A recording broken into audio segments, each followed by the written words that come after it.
internal combustion engine automobiles are going to be wiped out in the 2020s.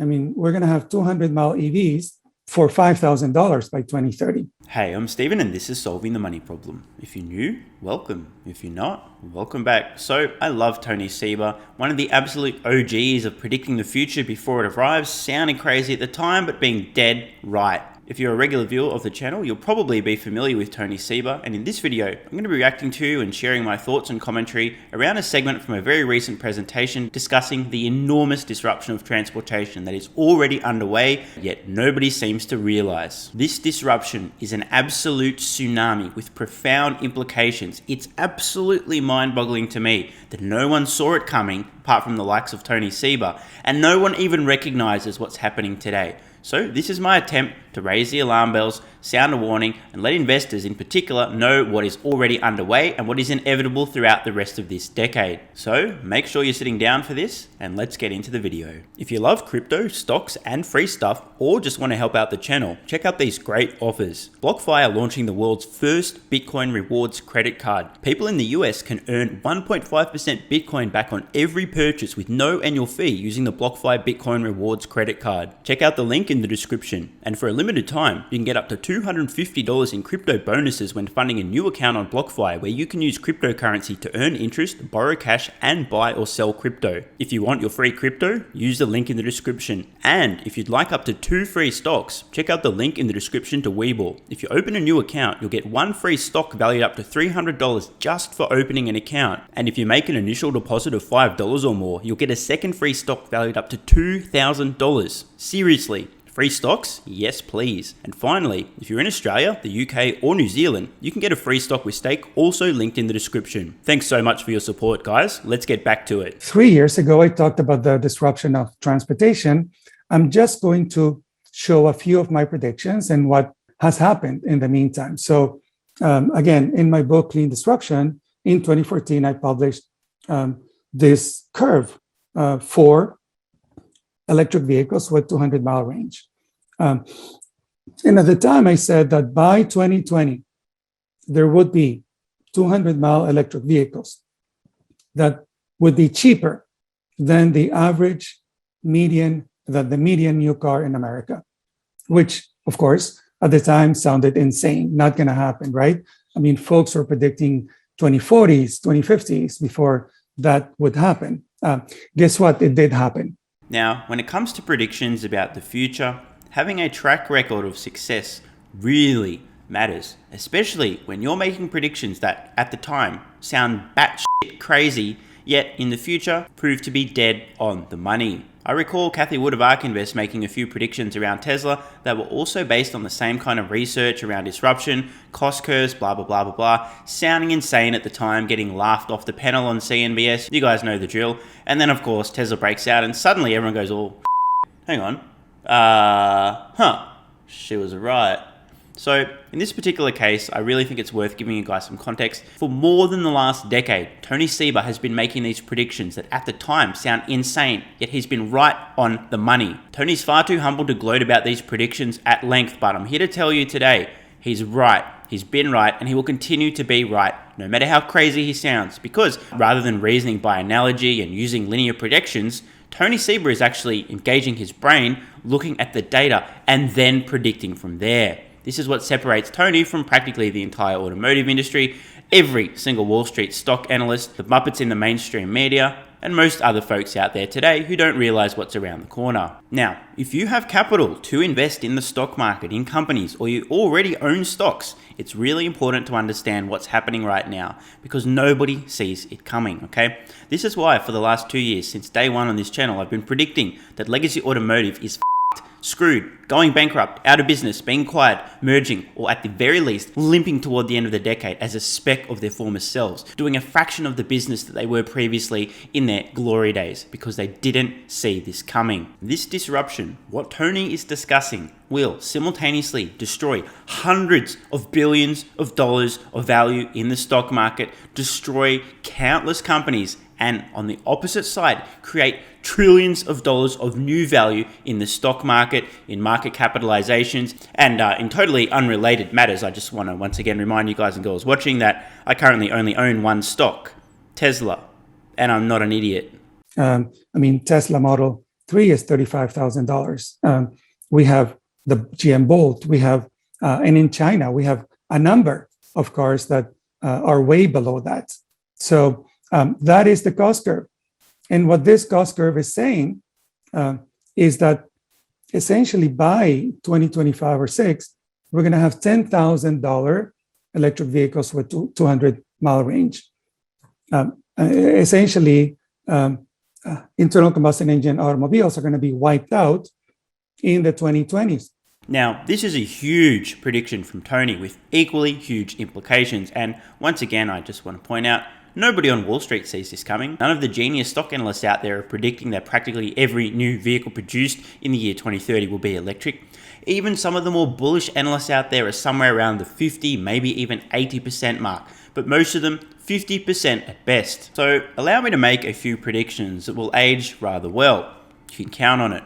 First of all, this is what we're going to hear, or words to this effect, from legacy automotive manufacturers, especially in the United States, the likes of Ford and General Motors, repeatedly, at least once every year for the rest of the decade, until they ultimately end up out of business, or in the best case scenario, producing 1/10, 1/20th of the volume of vehicles they were as I record this. Dear investors, we have decided to accelerate our plans to make more electric vehicles and invest even more aggressively because we realize that there's more demand and the change is happening faster than we thought.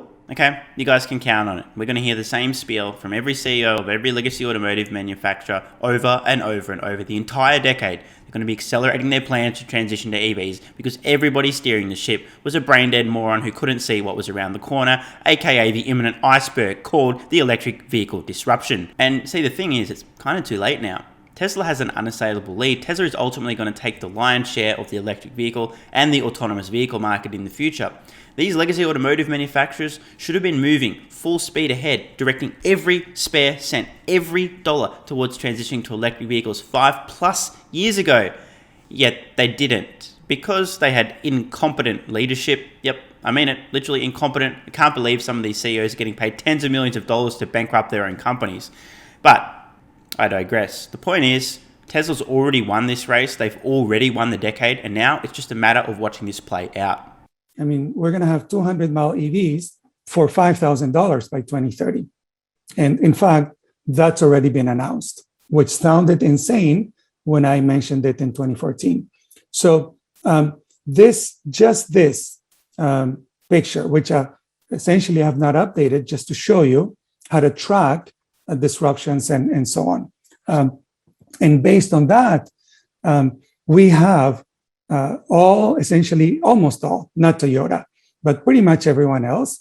I'm glad that Tony took the time to give a very special shout out to the absolutely moronic leadership at Toyota. I mean, truly representing the far end of the bell curve. Absolute outliers of all legacy automotive manufacturers. Toyota are the most.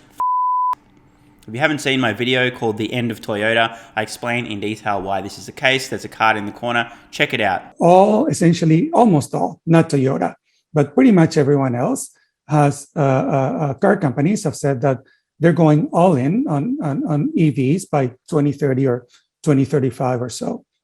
That's because that cost curve is pretty clear. The rupture point has been achieved, right? Now everybody understands that the old rules don't apply. And at this point, a lot of folks, companies and governments and so on are saying 90 to 100% electric by 2030. By 2030. Now it's clear that it's pretty much over. I said also that parking would be obsolete, meaning that with transport as a service, we would have 80 to 90% fewer parking spaces because of what I'm going to talk about, right? And we're going to have, for the first time in basically history and in 100 years, to redesign the urban landscape. And because of the COVID disruption, US parking demand went down by 90%, just as I predicted. Again, for a different disruption, but the point is that these constructs, the idea that, parking is a human right or and whatever, that is a constant of the universe, are not real. right? It's just a human construct, and they can change very quickly. The disruption to parking and the value of parking spaces cannot be overstated. This is something that I've personally been thinking about for well over a decade. I own some real estate in Sydney, some apartments. Now, I very specifically, when deciding should I purchase parking or not, was already thinking about the fact that in the future, keeping in mind that I purchased real estate with a plan to hold for at least 30, 40, 50 plus years, I'm thinking to myself, well, hang on a minute. In the future, there's going to be autonomous cars driving around. That means that there's not going to be too much demand for parks. There'll be less blah, blah, blah, blah. Okay, cool. Does that mean the value of a car space over time might decline? Now, to be really clear, if you purchase an apartment, for example, that has a garage or a covered parking space that's attached to the unit, etc., this is a different kettle of fish because in the future you can convert this to some useful space. But in the case of the apartments that I was looking at, in particular in Sydney, most of the car spaces are actually in common areas, and I thought to myself, what happens when those are no longer needed? Best case scenario, maybe they become a nice little garden. Is it really worth paying $100,000 to have a garden attached to your apartment? No. And so all 3 apartments that I own in Sydney, I specifically looked for apartments that did not have car spaces, saved myself $100,000 plus. Yes, that's how much a car space cost in those parts of Sydney, knowing that in the future, that car space will be effectively worthless. And again, I want to differentiate a garage, a covered space you can actually do something with is very different to common car spaces in an apartment complex. In my opinion, most private car spaces, that is car spaces owned by private residents attached to their apartment, their townhome, etc., in common areas where there's lots of car parking, it can't be redeveloped, can't be rebuilt because it's not in a public area, it's going to become close to worthless in the next 10 plus years. However, public car spaces that could be converted, redeveloped, turned into new retail, residential, commercial, etc., is an entirely different matter. So the transportation disruption is, again, a phase change to a new system. And this is because of many reasons. Electric vehicles, I mentioned in 2018, have powertrains that last 500,000 miles. And now the industry is coming up with a 1,000,000-mile powertrain. And what that means is that one EV lasts 7 times longer than one internal combustion engine automobile. Now, I'm sure a lot of the guys watching in particular will relate to this point, how useful it is to last longer. So for individual users, that's not that important. But for fleets that drive 100,000 miles per year, over 10 years, they can use one electric vehicle, one van over 10 years, or 7 gasoline vehicles. So for fleets, EVs are already cheaper, right? Because they're using the metric that actually is important for the new transportation era, which is cents per mile. And this is why companies like Amazon are going all in on electric vans. Why? Because of green, not because of the other green, because it already makes economic sense for fleets. This, again, is a very important point. Generally speaking, unless the person running the business is a complete and utter moron, which does occasionally happen, money talks. If you own a fleet of vehicles, you have vehicles that are on the road that are doing more kilometers or miles per year than, say, a private resident who owns a vehicle for their own personal transport is doing. And this is a significant difference. You just look at the numbers, literally punch them into a spreadsheet and go, oh, you mean it's going to save us $300,000, $8 million, $27 million, $150 million to get this electric vehicle fleet and replace our ICE fleet? Well, do it. And the other thing about electric vehicles, of course, is that you can actually power your home with your EV. In the case of a 200-mile EV, you can power the average American home for 2 days. Now, think about that with the recent outages that we've seen in California and Texas and all around the nation. This is something that it's not just transportation. Energy and transport are becoming one. There's going to be no difference between both. And at the bigger picture, electric vehicles, for instance, could store 71 to 100% of Canada's daily electricity demand in EVs. So, if you buy an EV for transport, this buffer, this storage is free, essentially, to use for to power your home. So this is a different world. And by the way, the Ford F-150 Lightning, the electric truck, can store 3 full days of the average American home electricity. So that is phase one of the disruption. It's going to happen in the 2020s. Phase two happens when the autonomous vehicle level 4 is approved. And I'm just going to touch on safety, right? Because the media mainly report on fatalities, but are AVs safe? Are self-driving cars safe? And there's very little data on this, but Tesla's data says that the autopilot, Tesla with autopilots, are already 8.7 times safer than the average human-driven car. Already, this is not level 4, not even close. And they're already almost 9 times safer. And this is predictable, by the way. In Rethinking Transportation, I predicted that by 2022, the Tesla with autopilot would be 10 times safer than the average human driver. So this is how the cost curves help with projections. And so today, if every car used Tesla autopilot, with this technology, which is improving super exponentially, around the world, we could save 900,000 lives today. And so the question for us is, at which point, what level of safety do we need from cars, from robotaxis to approve them? Do they need to be 10 times safer, 5 times safer? Because, a lot of them are really, not in all circumstances, but pretty much they're going to make human drivers obsolete. This too is a very important point. We heard that if every vehicle today was using Tesla's autopilot, there'd already be hundreds upon hundreds of thousands of lives saved every year. And a very key insight there, Tony saying that these autonomous vehicles in the future will make human drivers obsolete. A shout out to the huge number of people who today drive for a full-time living, truck drivers, taxi drivers, blah, blah, blah. You guys understand, right? Huge disruption just around the corner. People do not see it coming. Transportation as a service is the disruption phase 2. And this means on-demand, autonomous and electric vehicles owned by fleets, not by individuals. Like I said, it makes a lot more sense economically for fleets. And the other thing that I said is that AVs, autonomous vehicles, are computers on wheels. And essentially, the autonomous technology is like an operating system. Windows, Mac, iOS, and so on. And when you look at those markets, there's usually only 2 companies that take the whole market because of the dynamics of operating systems. So all you need is one company to achieve level 4 in order for this market to get going. The day that autonomous technology level 4 is ready and approved, that day, the cost per mile of transportation as a service will be up to 10 times cheaper than the cost of owning a vehicle, individually owned vehicle, any vehicle, EVs or gasoline vehicle, 4 to 10 times. This is a phase change disruption.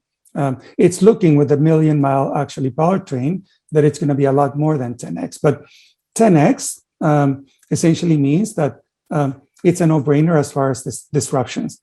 The average American home would save $5,600 per year by doing transport as a service, essentially robotaxis, Uber, Lyft, or a public transport as a service, door to door, 10x cheaper. And so that day is when most people stop buying new cars. Now, this seems to be a mental hurdle a lot of people just simply cannot get past. I'd love to know what you guys and girls think in the comments below. Not just your personal perspective, but in general, do you believe when it is 10 times cheaper to get transport as a service rather than own your own personal vehicle, do you think the majority of people will go, well, you know what?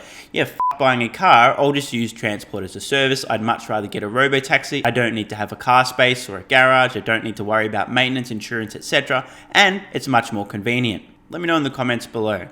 And in fact, TaaS is going to be so cheap that it's going to be cheaper than the operating cost of gasoline vehicles, just the operating cost. So 4 times. So even if you get a car for free, running that car will be 4 times more expensive than transport as a service. So the disruption will be quick. phase change and very quick. And so what happened is that after I mentioned that in 2017 and 18, companies in the industries are coming up with a similar evidence of what's coming. So Tesla already said that its cars could last 11 years. I mean, my estimate was 10, and the price per mile would be less than 18 cents. Again, it looks like within the range of what I predicted. And so when this happens, the disruption is going to be like everyone, like every disruption, an S-curve, right?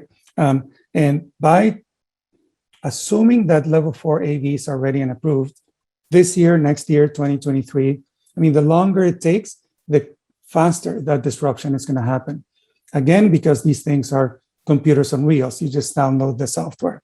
So 95% of passenger miles will be electric by about 2030, 95%. And again, this is for purely economic reasons. And because of this, because we're going to give up owning cars, not all of us, right? But by 2030, essentially 60% of the remaining cars will be fleet and 40% will be individually owned.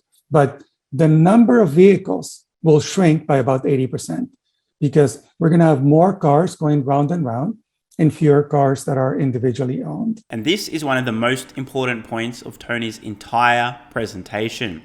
The total number of vehicles owned for private use globally, but in particular in the United States, will plummet as a result of autonomy. The two big questions to ask in terms of ascertaining what will the total fleet size be in the United States once the advent of autonomy means it makes a hell of a lot more sense for most consumers to use robotaxis on demand transport as a service rather than have a vehicle for private use are: how much of an increase will we see in the total number of miles driven, given the fact that it's going to be cheaper and more convenient for people to use robotaxis? Some people suggest there'll be a small increase, others a dramatic increase. I don't know the answer here, but it's worth considering. I will do just about anything to avoid wasting my time, in particular when it comes to transport. I would literally rather fly friends and family to come visit me than get on a plane and waste a day in transit. I'm serious, by the way. The same goes for when I'm dating women. I'd much rather get them an Uber to and from me. Usually they're university students, so it's not really fair to make them spend $100 just to come hang out.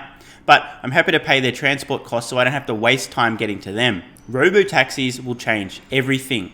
2 reasons. 1, total privacy. And in addition to that, I don't need to be the one driving the vehicle. So this can be productive time. My cognition is freed up to do productive tasks. For example, if I wanted to see somebody that's an 8-hour drive away or 5-hour flight plus time at the airports, blah, blah, blah, I can't record a video during that period of time. But if I jump in a robotaxi, I could literally plan, record, edit, and upload a video to YouTube in that span of time rather than wasting half a day or an entire day just getting to my destination. Now, not everybody thinks like me, but the point is, once the cost of transportation has plummeted to 1/10 of the current cost of private vehicle ownership, and you get the added benefit of complete and utter privacy, the game changes. And obviously, there's going to be more miles driven in an average year than there were previously. The big question is how many more? The second question, as it relates to the total vehicle fleet size, is how many miles, how much utilization is the average robotaxi actually doing?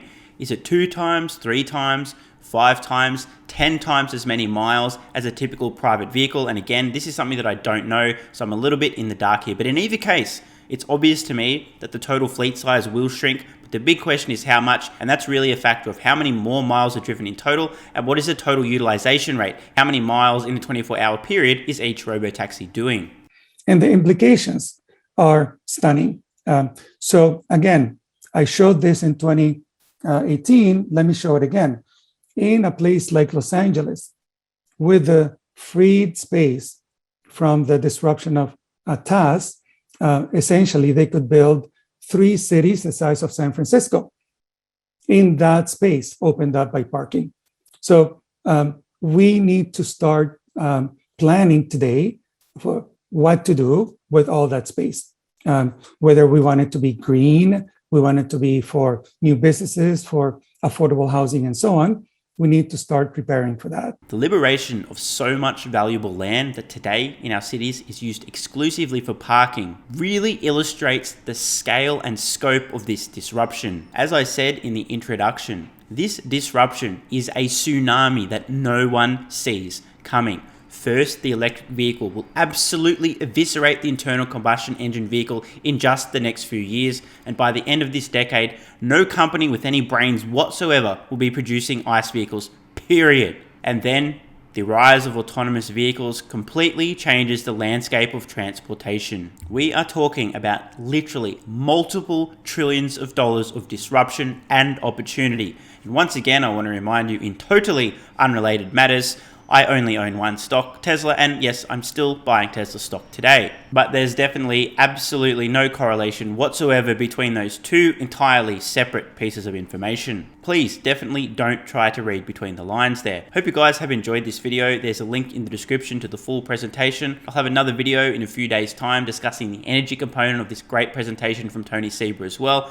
Stay tuned for that. Let me know your thoughts in the comments below. Do you believe that the internal combustion engine vehicle will be completely dead before the decade is over, like Tony projects? And what do you think about the massive decline in total fleet size of vehicles in the future as a direct result of autonomy? I'm Stephen Mark Ryan. This is Solving the Money Problem, and I love you all. And don't forget the BlockFi Bitcoin Rewards credit card, where you can earn 1.5% Bitcoin back on every purchase. There's a link in the description. You can also earn up to $250 in crypto bonuses when funding a new account on BlockFi, also linked below. And finally, don't forget your free stocks with WeBull and Stake, also linked in the description. These great offers also help out the channel. Thanks so much for watching. Let me know your thoughts in the comments below. And of course, if you have any ideas for future videos, let me know. I read all your comments. P.S. If you're still watching, you're awesome. If you'd like early access, exclusive videos, regular Q&As, our private Discord server and more, consider supporting the channel at patreon.com/solvingthemoneyproblem so I can keep creating content for you guys. There's a link in the description. You can now also become a member of the channel for some exclusive perks. To learn more, click the join button next to subscribe. And don't forget to check out our merch store. Either way, the best form of support is you being here and watching, so thanks again.